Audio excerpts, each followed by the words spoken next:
പരിശുദ്ധ ബസേലിയോസ് ഔഗൻ പ്രഥമൻ കാതോലിക്ക ബാവായുടെ ചരമത്തിൻ്റെ 50-ാം വാർഷികം ആചരിക്കുന്ന ഈ ചടങ്ങിൽ പങ്കെടുക്കാൻ എന്നെ കൂടി ക്ഷണിച്ചതിന് പ്രത്യേകമായിട്ട് നന്ദി പറയുകയാണ്.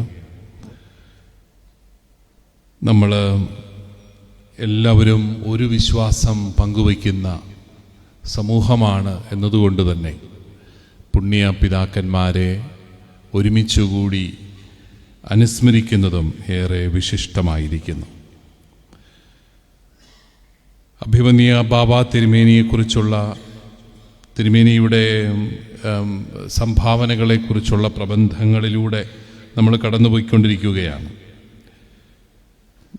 ഞാൻ മനസ്സിലാക്കിയിടത്തോളം ഔഗൻ പ്രഥമൻ ബാബ തിരുമേനി നല്ല ഒരു സുറിയാനി ഭാഷാ പണ്ഡിതനായിരുന്നു. പൗരസ്ത്യ സുറിയാനിയും പാശ്ചാത്യ സുറിയാനിയുമെല്ലാം ആഴത്തിൽ പഠിച്ച് പാണ്ഡിത്യം നേടിയ വ്യക്തിയായിരുന്നു. അതുകൊണ്ടാവാം നമ്മൾ കോട്ടയം സെമിനാരിയിലെ നമ്മുടെ പ്രിയപ്പെട്ട സഹോദരന്മാർ പൗരസ്ത്യ സുറിയാനിയിൽ ഇവിടെ ഗീതങ്ങൾ ആലപിച്ചു.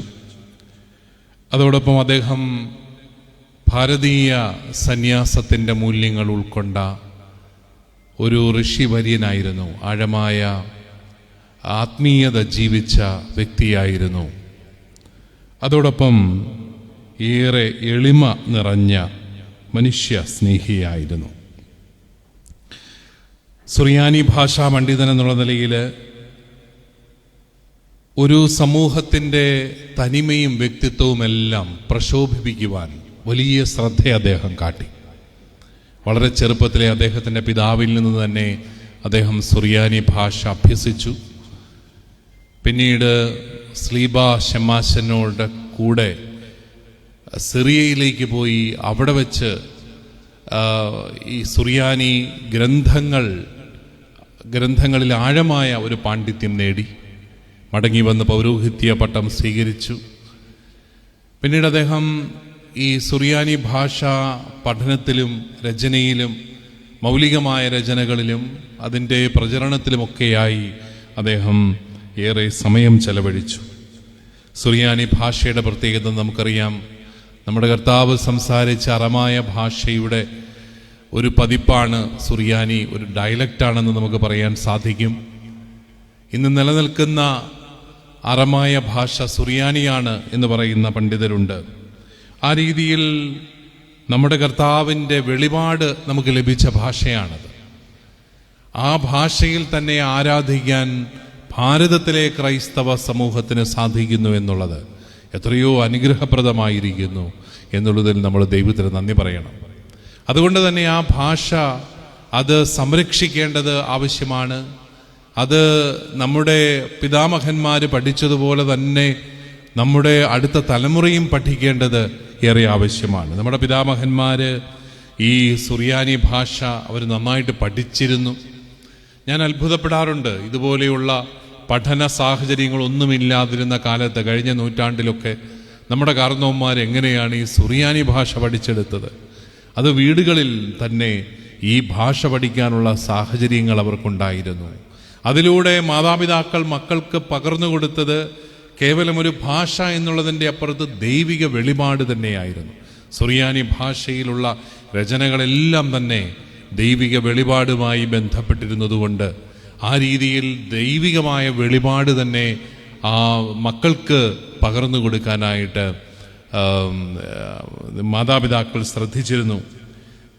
പൗരസ്ത്യ സുറിയാനിക്കാരെ സംബന്ധിച്ചിടത്തോളം ഞങ്ങളുടെ സഭയിൽ പിതാക്കന്മാരെ കുറിച്ച് പറയാറുണ്ട്, പോർച്ചുഗീസുകാർക്ക് മനസ്സിലാകാതിരിക്കാനായിട്ട് മലയാളം സുറിയാനിയിൽ എഴുതി അവർ പരസ്പരം കൈമാറുമായിരുന്നുവെന്ന്.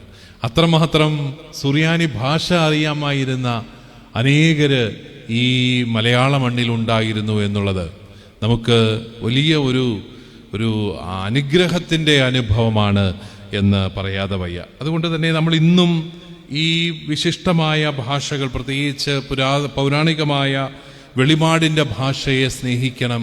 അതൊരിക്കലും നഷ്ടപ്പെടുത്താൻ പാടില്ല. നമ്മളിപ്പോൾ പുതിയ കാലത്തിൽ വരുമ്പോൾ മനസ്സിലാകുന്ന ഭാഷ, എളുപ്പത്തിൽ മനസ്സിലാകുന്ന ഭാഷ എന്നൊക്കെ പറഞ്ഞ് ഈ പൗരാണികമായ വെളിപാടിൻ്റെ ഭാഷകളെ തമസ്കരിക്കാനുള്ള ശ്രമങ്ങളൊക്കെ നടത്തുമ്പോൾ അതിൻ്റെ യഥാർത്ഥത്തിലുള്ള പ്രസക്തി, സാങ്കത്യം ഇന്നത്തെ സമൂഹത്തിന് നമ്മൾ മനസ്സിലാക്കി കൊടുക്കേണ്ടതാണ്. അതോടൊപ്പം പൗരസ്ത്യ സുറിയാനി അല്ലെങ്കിൽ പാശ്ചാത്യ സുറിയാനി സുറിയാനി ഭാഷ നമുക്ക് നൽകുന്നത് ഒരു വ്യക്തിത്വവും കൂടിയാണ്. ഇവിടെ വന്ന വിദേശ സഞ്ചാരികളെല്ലാം തന്നെ നൂറ്റാണ്ടുകളായി ഇവിടെ നിലനിന്നിരുന്ന ഒരു ക്രൈസ്തവ സമൂഹത്തെക്കുറിച്ച് എഴുത്തുകൾ അയക്കുന്നുണ്ട് അവരുടെ മേലധികാരികൾക്ക്. ഇവിടെ 2000 വർഷങ്ങളായിട്ട് ഒരു ക്രൈസ്തവ സമൂഹം നിലനിൽക്കുന്നു എന്ന് പറയുമ്പോൾ സുറിയാനി സംസ്കാരത്തിലുള്ള ഒരു ക്രൈസ്തവ സമൂഹം ഇവിടെ നിലനിന്നു. ആ സുറിയാനിക്കാര് അവരുടെ തനിമ നഷ്ടപ്പെടുത്താതെ അതിനെ പരിരക്ഷിച്ചു. അങ്ങനെയാണ് ഇപ്പോഴും ഇന്നും ഇത്രമാത്രം ഭൗതികതയും ഇത്രമാത്രം പുരോഗമന ചിന്തയും ഒക്കെ ഉണ്ടായിട്ടും ഇന്നും സുറിയാനി സഭാ സമൂഹങ്ങൾ നമ്മൾ പലതായെങ്കിൽ തന്നെയും നമുക്കിവിടെ ആ തനിമ സംരക്ഷിച്ചുകൊണ്ട് നിലനിൽക്കാനായിട്ട് സാധിക്കുന്നത്. അത് നമ്മുടെ സമൂഹത്തിനൊരു തനിമ നൽകുന്നതാണ്, നമ്മുടെ അടുത്ത തലമുറയ്ക്ക് ഒരു തനിമ നൽകുന്നതാണ്. ഞാൻ ഏതാനും വർഷങ്ങൾക്ക് മുമ്പ് അമേരിക്കയിലെ ഷിക്കാഗോ സീറോ മലബാർ രൂപതയിലെ അവരുടെ കൺവെൻഷനിൽ പങ്കെടുക്കാനായിട്ട് ചെന്നപ്പോൾ ഞാനൊരു വിചിത്രമായ ഒരു വാർത്ത കേട്ടു. അവിടുത്തെ ഇപ്പോഴത്തെ തലമുറ കുട്ടികൾ സുറിയാനി ഭാഷയിൽ കുർബാന വേണമെന്ന് അവരുടെ പിതാവിനോട് ആവശ്യപ്പെട്ടു അത്രേ. നമുക്കത് മനസ്സിലാവില്ല. അവിടെ തന്നെ ജനിച്ചു വളർന്ന ഇംഗ്ലീഷ് സംസാരിക്കുന്ന നമ്മുടെ കുട്ടികൾ അവർക്ക് സുറിയാനി കുർബാന വേണമെന്ന് അവരാവശ്യപ്പെട്ടു. അതിൻ്റെ കാരണം ആയിട്ട് അവർ പറഞ്ഞത്, ഞങ്ങളുടെ മാതാപിതാക്കളുടെ ഭാഷയായ മലയാളം കൊണ്ട് ഞങ്ങൾ മടുത്തു, പിന്നെ ഇംഗ്ലീഷ് വേണമെങ്കിൽ ഞങ്ങൾ ലത്തീൻ കുർബാനയ്ക്ക് പോകണം, അല്ലെങ്കിൽ ലാറ്റിൻ പള്ളികളിൽ ഇംഗ്ലീഷ് പള്ളികളിൽ പോയാൽ ഞങ്ങൾക്ക് ഇംഗ്ലീഷ് കിട്ടും. ഞങ്ങൾക്കൊരു ഐഡൻറ്റിറ്റി നൽകുന്നത് സുറിയാനി കുർബാനയാണ്. അതുകൊണ്ട് സുറിയാനി കുർബാന വേണമെന്ന് ആവശ്യപ്പെട്ടതിനെക്കുറിച്ച് കേൾക്കുകയുണ്ടായി. ഇതൊന്നും യുക്തിക്ക് മനസ്സിലാവുന്ന കാര്യങ്ങളല്ല, പക്ഷേ ജീവിതത്തിലെ ചില യാഥാർത്ഥ്യങ്ങളാണ്, ഒരു സമൂഹത്തെ ഒരുമിച്ച് നിർത്തുന്ന ചില ഘടകങ്ങളാണ്. അതോടൊപ്പം പരിശുദ്ധ ബസേലിയോസ് ഔഗൻ പ്രഥമൻ ബാവായുടെ ജീവിതം മുഴുവൻ ഒരു താപസന്റെ ജീവിതമായിരുന്നു. അദ്ദേഹത്തിൻ്റെ ജീവിതചര്യകളെല്ലാം പരിശോധിച്ചാൽ ഒരു ഭാരതീയ ശൈലിയിലുള്ള ഒരു സന്യാസി എങ്ങനെ ജീവിക്കുന്നോ അതുപോലെ അദ്ദേഹം ജീവിച്ചു. പൗരസ്ത്യ മെത്രാന്മാരെല്ലാം തന്നെ താപസരായിരിക്കണമെന്നുള്ള ഒരു കാഴ്ചപ്പാടുണ്ട്. അത് ഞങ്ങളെ കൊണ്ട് പറ്റുന്ന രീതിയിലൊക്കെ താപസ ജീവിതം നയിക്കുന്നുണ്ട്. നിങ്ങൾക്കത് ബോധ്യമാവുന്നുണ്ടോ ഇല്ലയോ എന്ന് എനിക്കറിയില്ല. എങ്കിലും ഏതായാലും ഈ ഔഗൻ ബാവയുടെ ജീവിതത്തിൽ അത് വളരെ വ്യക്തമായിരുന്നു. അദ്ദേഹം താപസനായിരുന്നോ അല്ലയോ എന്നുള്ള കാര്യത്തിൽ ആർക്കും സംശയമുണ്ടായിരുന്നില്ല എന്നുള്ളതാണ് വാസ്തവം. അതോടൊപ്പം അഗാധമായി എളിമയുള്ള ഒരു മനുഷ്യനായിരുന്നു അദ്ദേഹം താനായിരിക്കുന്ന അവസ്ഥകൾ അതിൽ സംതൃപ്തിപ്പെട്ടുകൊണ്ട് അദ്ദേഹം ജീവിച്ചു. അദ്ദേഹം ഇവിടെ കോട്ടയം സെമിനാരിയിൽ വന്ന് പാർക്കേണ്ട സാഹചര്യം വന്നപ്പോൾ അവിടെ പഠിക്കാനും പഠിപ്പിക്കാനുമുള്ള അവസരം കണ്ടെത്തി അവിടെ അദ്ദേഹം ഒതുങ്ങി. കാതോലിക്ക ബാവയായിരുന്ന സമയത്തും പ്രവർത്തനങ്ങൾ ഇല്ലാത്ത എല്ലാ നേരത്തും അദ്ദേഹം വായിക്കുകയും പഠിക്കുകയുമായിരുന്നു എന്നാണ് നമ്മൾ അദ്ദേഹത്തെ കുറിച്ച് മനസ്സിലാക്കുന്നത്. അതോടൊപ്പം ഇതര സഭകളുമായിട്ടുള്ള ബന്ധം നിലനിർത്താനും ഒക്കെ അദ്ദേഹം പരിശ്രമിച്ചു.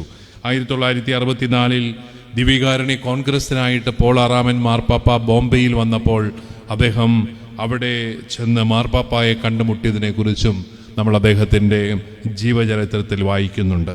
അങ്ങനെ ഇന്നത്തെ ആധുനിക തലമുറയ്ക്ക് വലിയ പാഠങ്ങൾ നൽകിയ ഈ പരിശുദ്ധ പിതാവിൻ്റെ ചരമത്തിൻ്റെ 50ാം വാർഷികം ആചരിക്കാൻ തീരുമാനിച്ച നിങ്ങളെല്ലാവരെയും ഞാൻ ഹൃദയപൂർവ്വം അഭിനന്ദിക്കുന്നു.